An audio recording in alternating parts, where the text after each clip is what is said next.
So, Eddie Kingston, we're here to talk about Suicide Prevention Month. I think we should probably just start with this.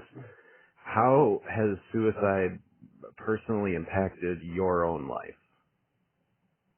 I've lost a couple friends, and myself, I didn't attempt it, but I was extremely close to that breaking point, as I like to call it. So it's it feels like the word suicide has been around my life and others, who've lost people and friends. It seems like it's always been there. Like, I don't remember a day where that word wasn't around. Yeah, it's definitely it's a touchy subject for a lot of people too. Like for me personally, I lost my father 5 years ago. Like Oh, sorry almost to hear that. exactly. Yeah. Thank you. Almost exactly. It'll actually be 5 years next month. And one of the things, I watched that video that you guys created for the new 988 helpline. And one of the Yeah. things that you spoke about that I wanted to kind of touch on a little bit is you talked about how it creates ripples and how it affects Yeah. more than just the person doing it. I was wondering if you could maybe elaborate a little bit more on that. Well, people get to that point, and when I got to that point, you kind of just think maybe you hurt one person, or maybe you hurt nobody. When you get to that dark place, you think nobody cares. But at the end of the day, one person cares, and when that, at least I know for a fact one person will care, and then once that person gets affected by what happened, then another person will get infected, then another person will get infected, then another, and so on and so forth. Because it's not just you that you're hurting at the end of the day. It's your friends and your family. Whether you think they're there or not, they are there. And that's what I wanted people to understand is that, you know what I mean, you may feel alone, but there's always one person that will be hurt and will be affected by it. And all it takes is one person to be affected by losing you or what I mean, losing you, and then the next thing you know, they may get depressed, and they may get down and out, and then they may do it to their significant other, and so on and so forth. So there's always a ripple effect. Absolutely. And one of the most common ways that people can deal with this is to seek help through therapy. You've been very Yeah. open about how helpful that has been for you in your life. What are some of the ways, or well, actually, I'm more curious. What are some of the coping mechanisms that has helped you develop over time, so when you're kind of feeling a little down, you can sort of pick yourself back up? Well, I have a good support system around me, and that took years to get. You know what I mean? Also, not even get for years. It took years for me to realize that I have a good support system around me, because a lot of times I would shut it out. That I had people, like good people around me, because I wanted to be. I was at the not that I wanted to be, but I was at that point where I didn't see any hope. So I just didn't care that or want to know that people cared or I had a good support system. But the one thing I did learn is that I do have a good support system, and to call them and to lean on them.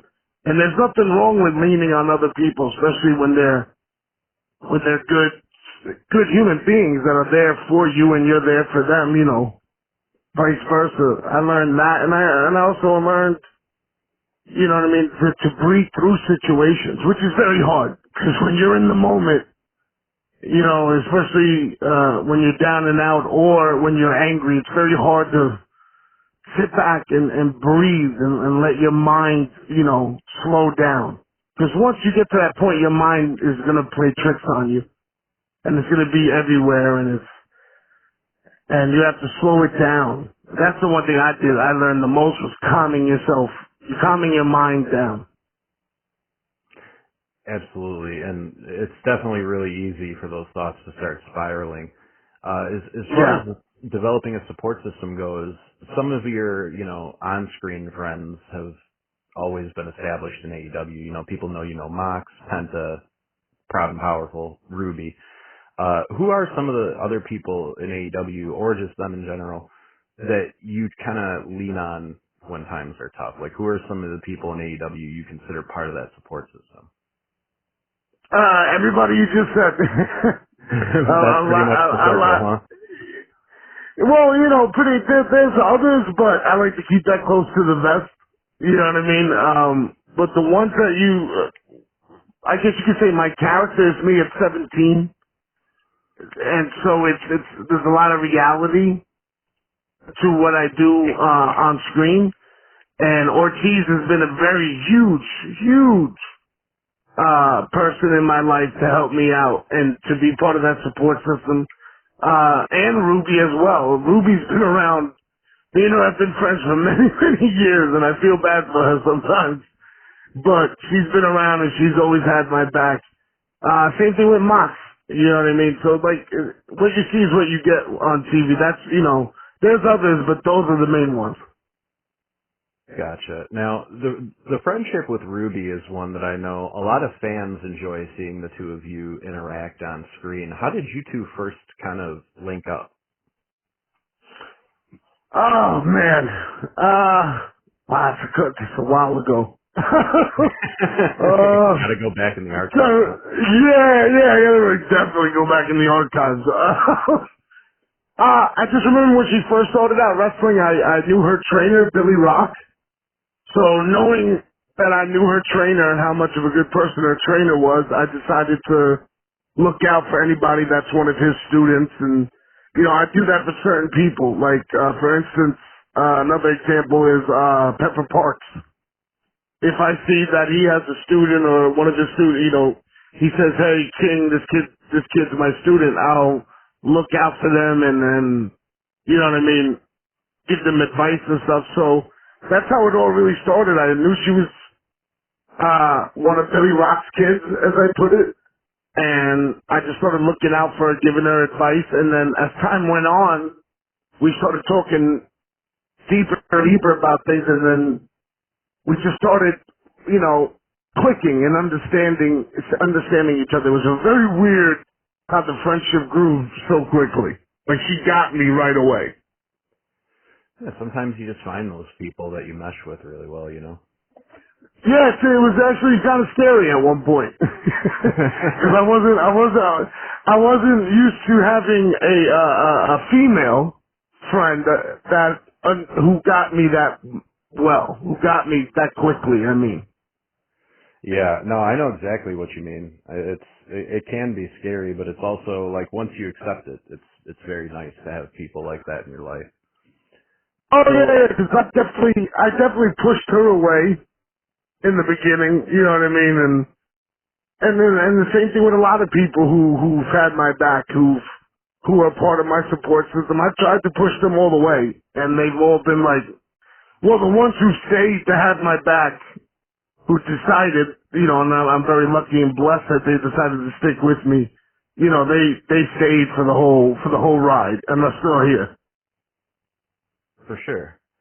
Now, with pro wrestling, do you see that for you in particular? Like, is that something that ever causes you stress, or do you wrestle to relieve stress? It causes a lot of stress if you let it. You know what I mean? And I think that's with any job. You know what I mean? If we let any job stress us out, you know what I mean? But what makes my job different is that, yes, I get to let out my frustrations in the ring. And I get to let out my frustrations verbally when we do promos or segments or whatever people want to call it. Whatever the TV people call it. I just call it, I'm doing me at the end of the day. You know what I mean?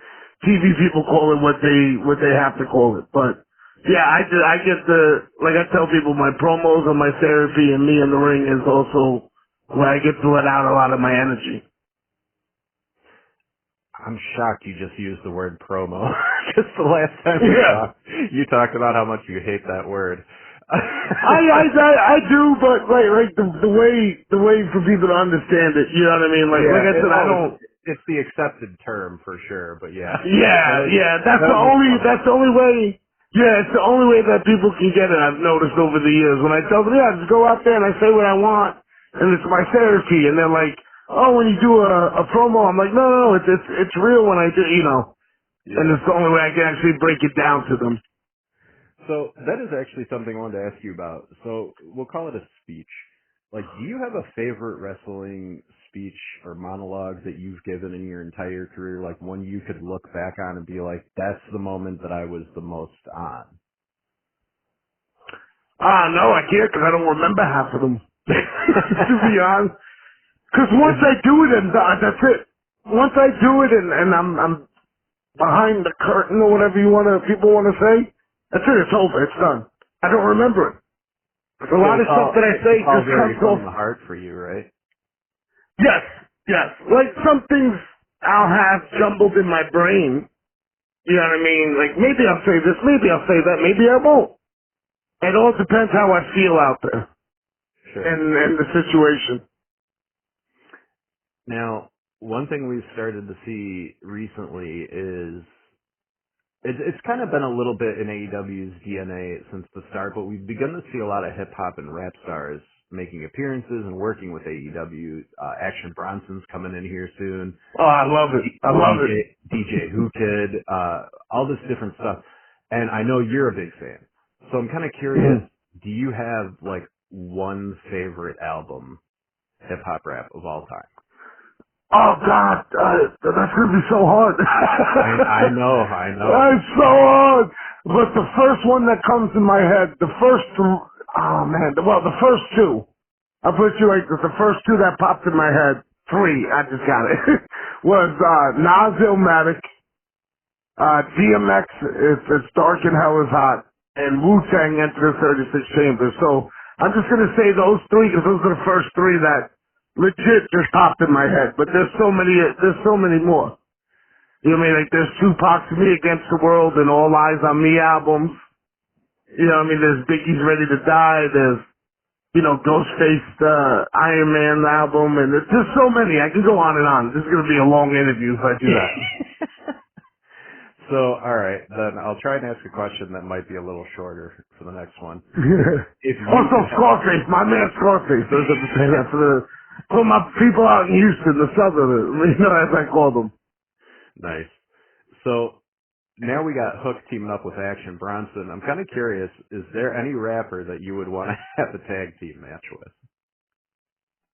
Like, who would you team up with? Who do you think would actually... Oh, wow. I got to say, my man Westside Gun will get it done. Oh, my buddy Phil. Yeah. I love that answer. My buddy Phil's like a big Westside Gun fan. That's my man. You know what I mean? The Hogan Zelda family is good peoples, man. Yeah. So, last thing I want to talk to you about before we get to the fun stuff is, we had a guy recently, a lot of people like him. Unfortunately, it looks like he might be making his exit, Malachi. I was just wondering if you could share your thoughts on Malachi Black in general. Like, what do you think of him as a performer, and do you see him, continuing to do big things in this business? Well, first off, I see him doing big things in anything he decides to do. I've known Malachi, I'd like to say, about over 15 years, maybe more. I've known Malachi Black. Yeah, I first met him out in, when I was doing, tours out in Germany for, WXW.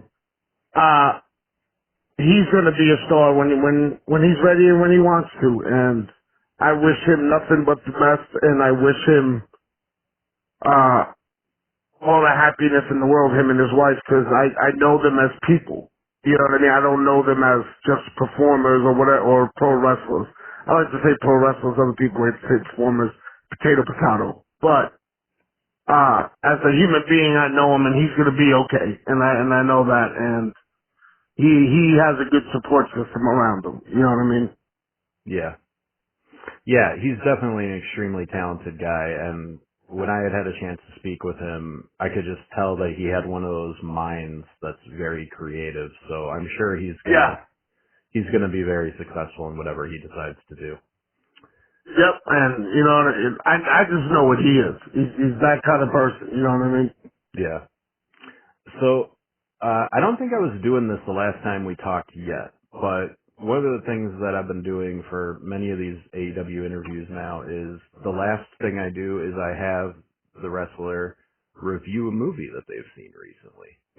It doesn't have to be a current movie or a new movie, just something you've sat down and watched recently that you would want to talk about. So what is something that you've had a chance to actually sit down and watch recently? Does it have to be a movie? I mean, if you want to do like a TV series, if there's a show that you've been Yeah, watching because I recently, haven't. that's Well, fine. the last movie I saw was Thor Ragnarok, but not Thor Ragnarok. What is it? Love and Thunder. You know what I mean? I don't really get to go out a lot because when I'm home from the road, I am home. I do not want to move No, from I my hear couch. you. But TV-wise, I just finished watching the new House of Dragon episode. I love Game of Thrones, even though I hated the way the last 2 seasons ended, like many of the fandom. But I do love the Game of Thrones world and stuff like that. The lore. I'm one of those nerds that will sit there and watch the YouTube channels about the history of this house. I'm that guy. You know what I mean? Did you read But the book? I read one of the books. It was Clash of Kings. I read that book, and then the TV show just took over for me from that point on. I gotta say, Rick and Morty, I just saw yesterday actually. That's a funny, smart cartoon, if you want to call it that. So, and also the Thor Love and Thunder I was not a big fan of. Really? What I love it, yes. Too much comedy? God, It was too much. I gotta agree with you. Yeah, like, I hate to say that because I like Taika Waititi as a director and stuff, you know what I mean? At one point I was just like, my man, this guy's trying to kill people. Or whatever. It's supposed to be a god butcher and you're over here cracking jokes about it. That was the same problem I kind of had with Thor Ragnarok. It was just amplified more in Love and Thunder. But it was still a good movie, but some parts took me out of it. Yeah, I completely agree. They should have spent more time with Christian Bale's character. He was the best part of the movie, in my opinion. Man, I tell you. And I knew that was going to happen because Christian Bale's a really good actor. He gets Yeah. into it, you know what I mean? Oh, you can If tell people he's don't having remember the time what of he his did in The life. Predator. Yeah. Yeah, so, I don't know. I'll take a line from somebody, I don't know where, but I know I heard it on YouTube. It was, if he's Gore the God Butcher, let me see him butch. You know what I mean? Let me see him butcher something. So I got to give that as well. But for me, it was mostly the comedy at certain points. Really, just it almost made me go, okay, we get it. You know what I mean? Yeah, you Kind of almost like want that. more Kind of like, story at that point.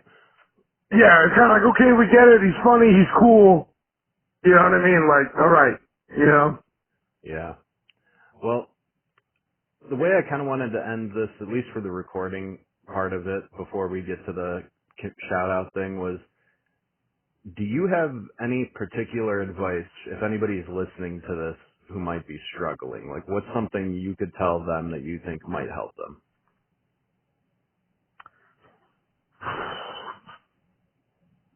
Man, to be honest with you, it all depends on the person and the situation, but there's one thing that I know to be true in every situation. And then, this is just me, this is what I truly believe in, is that there's always at least one person that you're hurting when you hurt yourself. And then Absolutely.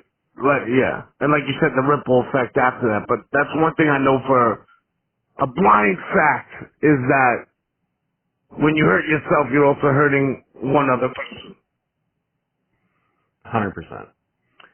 You All know? right. Well, hey, man, I really appreciate you taking the time to talk about this today. I know it's not the easiest topic to talk about, but it means a Yeah, lot but if to a people lot of need, people. yeah, if it means a lot to a lot of people, then I'll do the uncomfortable shit. You know what I mean? If it helps out at least one person, then I'll do it. And I guarantee that it does, because I know people who literally have told me that they've been helped out by you being so open and honest about these struggles. So, that makes my heart feel warm. Yeah. I'm glad. Of course, on behalf of them, thank you. So, thank you guys.